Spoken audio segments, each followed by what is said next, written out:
Welcome to Subramani. The topic today is women and money. And nothing bothers me more than a woman who wants to remain ignorant about money. I'm not saying being ignorant about money is bad. It's not.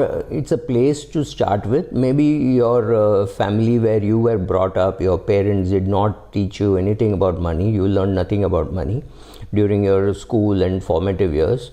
But after getting married, there is absolutely no reason to continue that, especially if you are a non-finance person. Assuming that the husband is a finance person, the finance background, and the woman is an engineer or a doctor or some other professional, non-finance professional, there's all the more reason to say, oh, my husband does all the money managing. So it's very easy for a woman to say, my father, mother, brothers, or boyfriend, husband, or somebody looks after the money. Whenever I want money, they give it to me. That's okay. My mother talks that language, but she's 82. So for my mother, talking that language is very different from a younger girl talking that, because my mother today does not have to worry about financial abuse or things like that, or not pursuing a career. All that's over, past. Whether she should have worried at 22 is different, but nothing went wrong in her life financially speaking. So it's over and done with. But if you are in your 30s, 40s or even in your 50s and you don't have a very trustworthy relationship, my mother went through a very trustworthy relationship, so for her it was okay.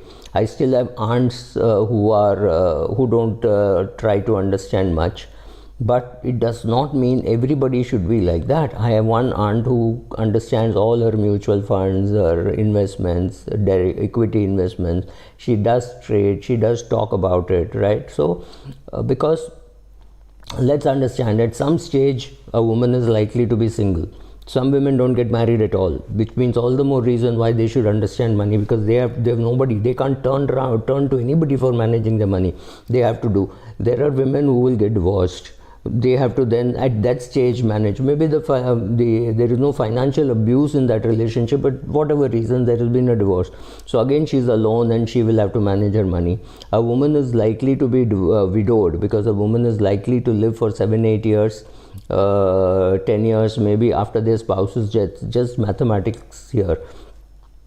And with all this, there's a greater reason. Now suppose you don't have children and your husband dies when you are both 50 years of age, and your husband dies, you could live another 40 years where you have to manage your money. How will you not manage your money? I can't understand. So women, please don't abdicate responsibility.